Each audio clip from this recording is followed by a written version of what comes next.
First, you have some time to look at questions 1 to 7.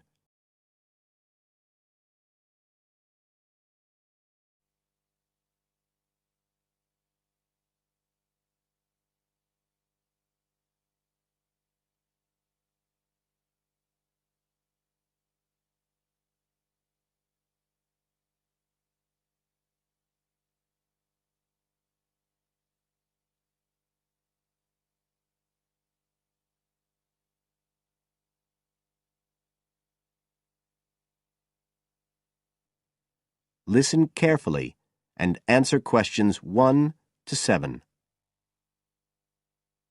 I'm interested in doing some work for the library. Are you the person to speak to? Yes. Right. Well, what sort of work are you interested in? Well, I've just come to live here in Australia. I don't want a full-time job until my children have settled down, but I really need to get out of the house a bit. And I heard you need voluntary workers for various projects. Right. But I don't know if I have the right skills. Well, we do provide training. Oh! We always include an orientation to the library, together with emergency procedures. That's fire regulations, emergency exits, first aid so you can cope with accidents or sudden illness. Things like that which are necessary for anyone who's working with the public. Then we give specialist training for particular projects, like using our database system. I do have quite good computer skills, in fact. Oh, great. Is there any sort of dress requirement? Well, all staff have to wear a name badge, so they can be identified if they go outside the staff-only areas. But apart from that, there aren't many regulations. We ask you to sign in and sign out for insurance purposes, but that's all. How about transport? Do you live locally? Well, not too far away. I'm at Porpoise Beach. My husband needs a car during the day, but it's only about 20 minutes on the bus. In fact, we can reimburse part of your travel expenses in that case. Oh! Would that be the same if I came by car? No, because parking is such a problem here. One thing we are looking for, though, is someone who can drive a minibus. No problem. So, do the projects involve going outside the library? Some, yes, but not all. We've just finished one which involved working with photographs taken of the area 50 or 100 years ago. It basically involved what we call encapsulation. Putting them in some sort of covers to keep them safe? Exactly. It's time-consuming work, and we were very grateful to have help with it. Then, sometime next year, we're hoping to begin working on an initiative involving the sorting and labelling of objects relating to local history. We'll be needing help with the cataloguing. Well, I'd definitely be interested. How about at present? Well, we have a small team who work to support those who are unable to read. Working with the blind? Yes, or other groups who have reading difficulties. We provide volunteers with equipment so that they can take books home with them and read them aloud onto CDs. We're gradually building up a collection that can be lent to those who need them. I can see it would be useful, but I'd really like to do some sort of work where I can get the chance to meet people. How about reading stories to children? That's done by our regular staff. But we do have another project. It's a very long-established scheme which involves helping those who are unable to have direct access to the library. Oh, I noticed someone with a trolley of books when I was at the hospital last week. That sort of thing. That would have been one of ours, yes. It's one of our most popular services. Lots of people who wouldn't dream of going to the library normally when they're at home borrow a book when the trolley comes round the ward. I can imagine. Yes, I'd definitely be interested in that.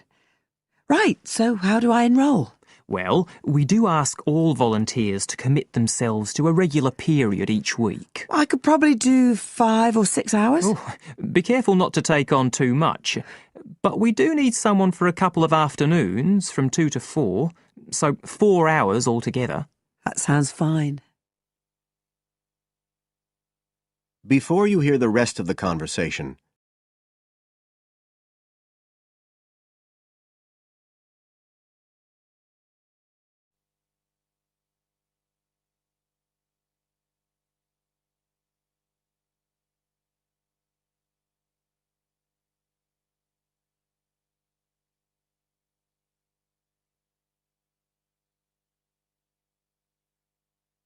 Now listen and answer questions 8 to 10.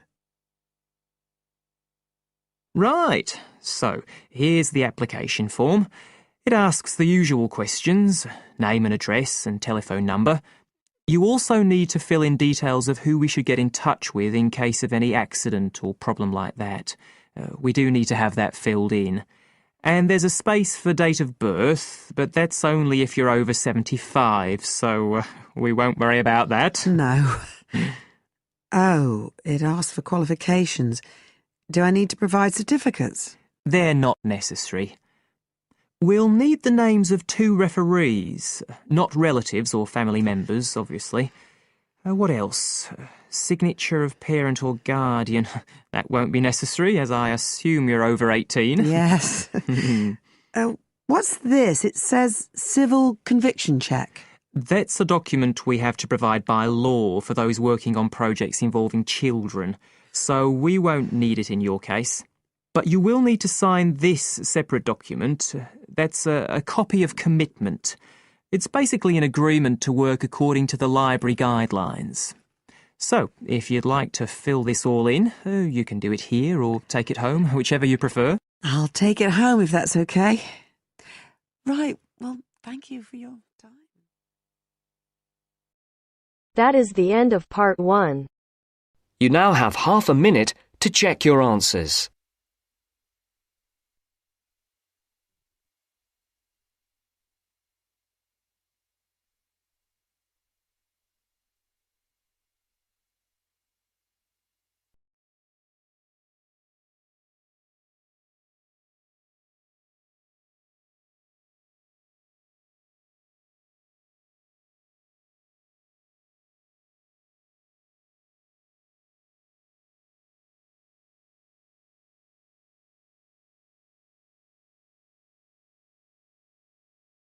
Now turns to part 2. Part 2. You will hear a telephone conversation about a job vacancy. First, you have some time to look at questions 11 to 15.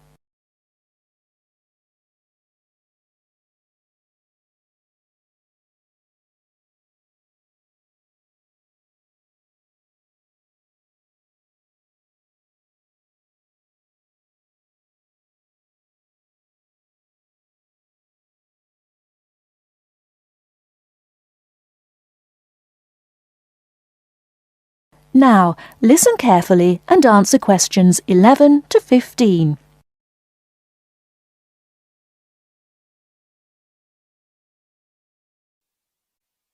Hello, Top Job Employment Agency. Ellen Sykes speaking. How can I help you? Good morning. My name's Steve Collins and I'm calling about the call centre job advertised in today's paper. For an operative handling credit card inquiries? Yes, that's right. The wages and working conditions are all in the ad, so what I'd like to know now is what the work actually consists of. I should explain that I'm a student looking for a summer job, not long-term employment. That's okay. The people at Intercard say they've always found students to be honest, which of course is essential in this line of work, and they have the basic IT skills needed there. Apparently, there have been a few who didn't find it easy to get there on time in the morning, but in most cases their punctuality is as good as anybody else's. Anyway, about the work. And I know a bit about this because, as it happens, I've worked there myself. Really? Yes, for about a year. You'd find that most callers would be people wanting to check the balance on their cards, query payments made and so on. And from those who've had their card stolen? No, they ring another number for that, an emergency line. People also call that number if they lose their cards. And what are most callers like? I mean, what kind of people are they? All sorts, really. All ages, every kind of background. Though one definite trend is the change in the number of women. Nowadays, they make up around 55% of the total, whereas years ago, there used to be a majority of men calling. At one time, I heard, as many as 3/4 of all credit cards were actually held by men, but that must have been long before I was there. It's certainly different now. So to do this job, what sort of experience do I need? None, really. Have you got a credit card yourself? Yes, I have. Then you probably know quite a bit about them already. And as a student, you're obviously intelligent, which of course you need to be for the job. So after a day or so working with an experienced operative, I'm sure you'll have picked up enough to deal with routine inquiries, which of course most of them are. But there are bound to be questions I can't deal with, at least at first. What happens then? In that case, you can ask a supervisor. They're very helpful to new staff. I think I like the sound of this. What do I do next?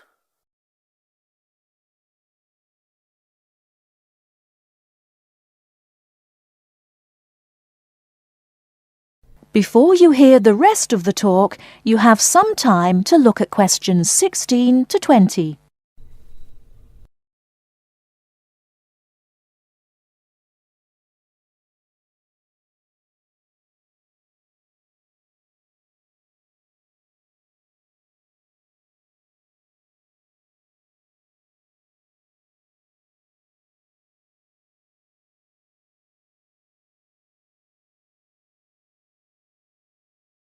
Now listen and answer questions 16 to 20. Can you get over there for 9:45 on Monday morning for an interview? Definitely, yes. Whereabouts are they? In Riverside Business Park. Do you know it? Yes, I've been there once. How do you usually travel? By bus. Right. So you take either the 136 or 137 to the bus station, and when you come out of there, you turn right. Along Orchard Road, that is. The road from the railway station? Yes, that's right. You go past the petrol station next to the car dealers, then carry on down the road. Do I take the first left at the main car park? Well, you could do that, and walk up Newfield Avenue alongside the shopping centre, but it's a long way round. I'd suggest continuing along Orchard Road with the water company and then the insurance offices on your right. They used to be local government offices, by the way. Yes, I remember those. And you keep going until you reach the advertising agency. Now, facing that is a small road called Cherry Lane. There's a newspaper office on the corner, and opposite that is a big hotel, so you can't miss it. And how far down that road is it? Well, they aren't actually in Cherry Lane. You walk as far as the next junction and turn right into Armand Drive at the mail centre. Intercard is in the third building on the right between the airline offices and the shipping company. Fine. I'll be there on Monday. Thanks very much. Bye. Good luck. Bye.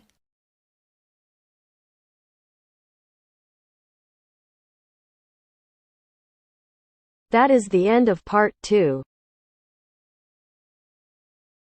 You now have half a minute to check your answers.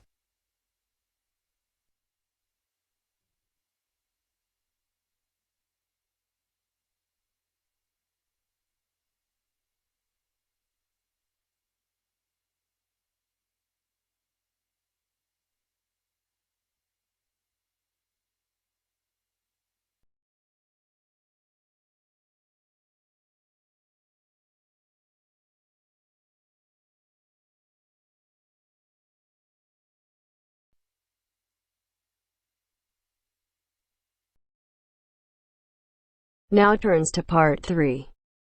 Part 3. You will hear a discussion between a student, Aldo, and his supervisor, Dr. Hurst, about his research assignment. First, you have some time to look at questions 21 to 23.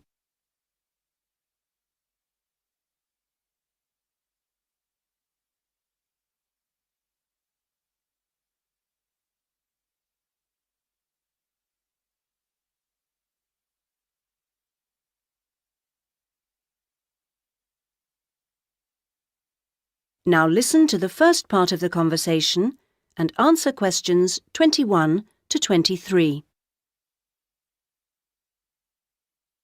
So, Aldo, how's it going so far with your assignment? Not too bad. You're looking at the community round here. That's right. How people perceive the community they are in. Have you made much progress? I conducted quite a lot of interviews on the street with local residents. Their responses are interesting. I haven't got quite as many yet as I'd like. I had wondered if I'd have language problems, particularly with the different accents. I seem to have managed, though.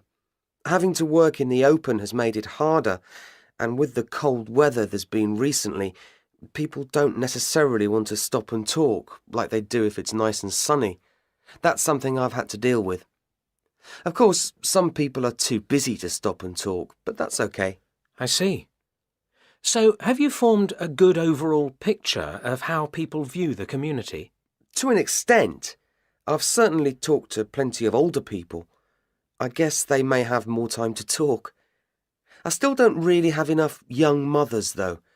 I've managed to get enough older mothers and children through the schools. That's something I had been worried about. Well, that shouldn't be too hard. Now, how are you going to deal with all the data you've collected? That's the difficult part. I guess I need to run some analyses, but I'm rather unclear about what methods to use. You've told me you're confident about using computers, so you just need some input on choosing programs.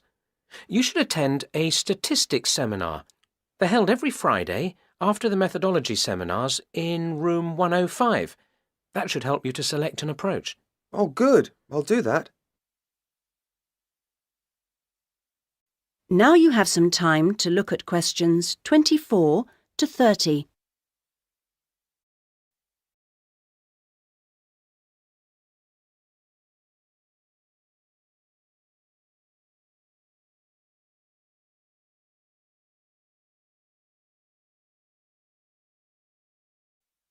Now you have some time to look at questions 24 to 30.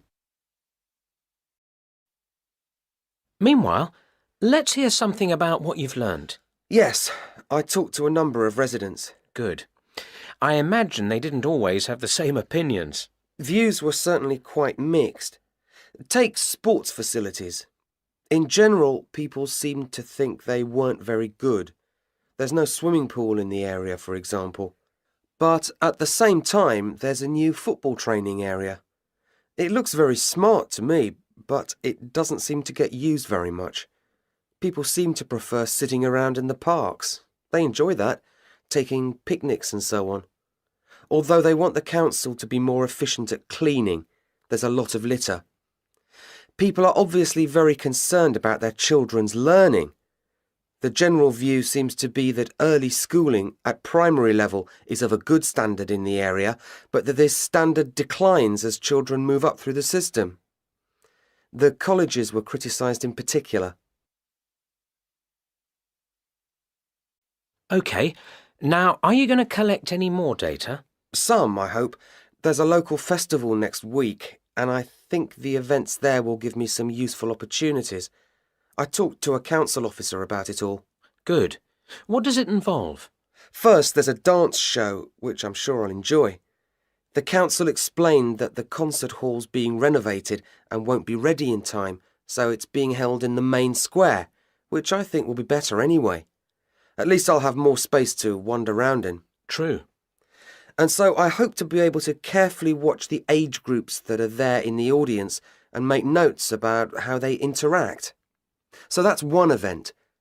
Then the following day there's another interesting event which I look forward to going along to, and that's a cookery competition. Oh yes, interesting. I think so. Yes, that one's being organised in the town hall, which has a big space apparently.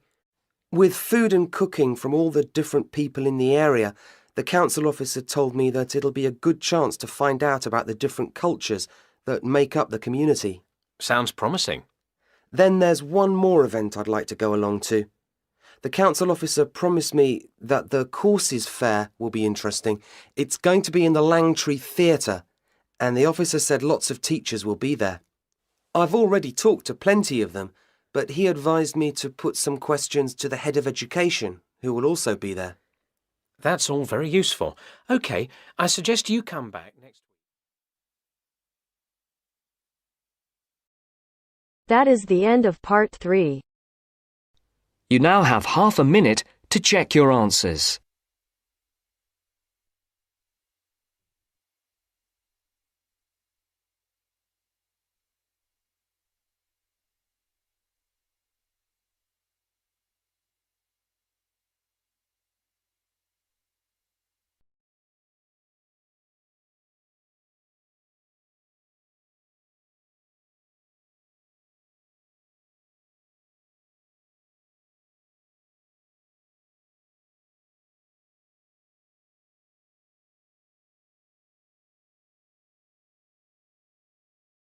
Now turns to Part 4. Part 4. You will hear a wildlife expert giving a talk to a group of bird lovers in the UK about a species called the tawny owl. Before you listen, you have some time to look at questions 31 to 40.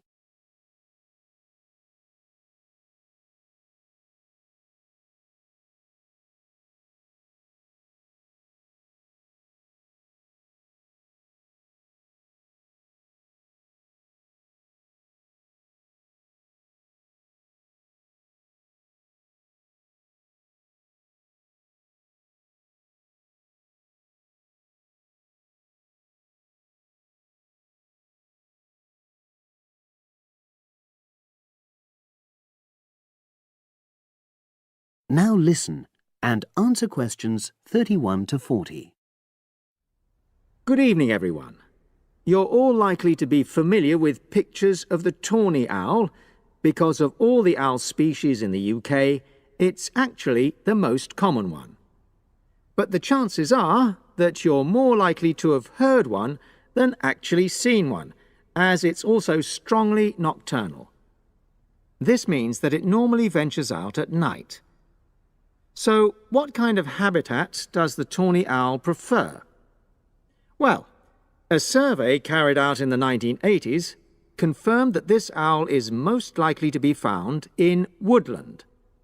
If you look at a map of tawny owl distribution across Britain, you'll only see gaps in the treeless marshy areas of eastern England and in some of the more upland parts of northwest Scotland. However, you can sometimes find populations of tawny owls in urban areas too, either in parks or in large gardens. The tawny owl shows some obvious adaptations to its natural habitat. For example, both its wings and its tail are short, which helps it to maneuver through the trees. Also, the bird's plumage is a mixture of brown and grey, and this provides suitable camouflage for when the owl perches up against a tree trunk. Then there are its large eyes. The tawny owl's visual capacities are considerably better than those of humans, and although it can't see in complete darkness, it's sufficiently well equipped to be able to navigate its way around woodland on all but the most overcast nights. Another factor that contributes to the tawny owl's success as a hunter is its excellent memory of the layout of different areas. If you combine this ability with the owl's strongly territorial and sedentary nature, most populations of tawny owl are sit-and-wait predators, you realize that it has a good opportunity to predict where prey might be found. Finally, as well as having large eyes, the owl's sense of hearing is excellent, and this helps it to locate potential prey as it sits on its perch.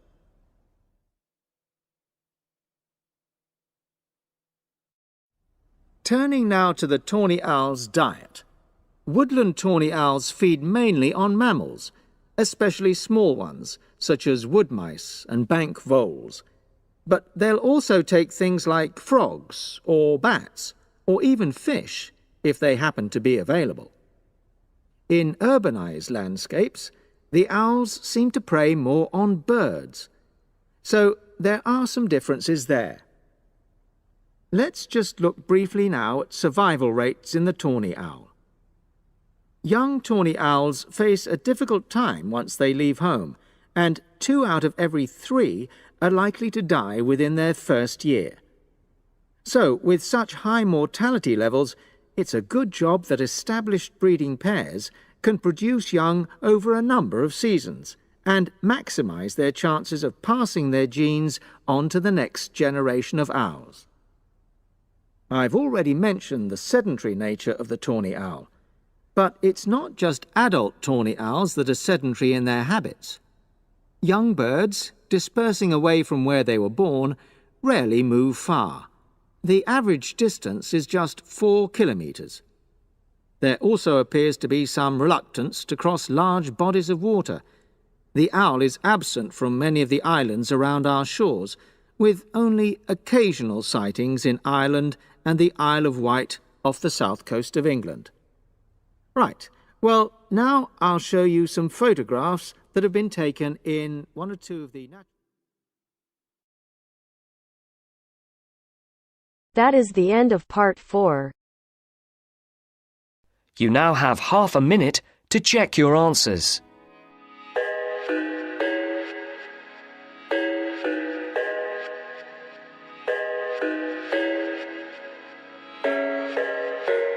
I thought I had it figured out, believed in us, we were meant to be, no doubt. A teenage love, everybody else could see the way we were, living in a fantasy. When I kissed her, I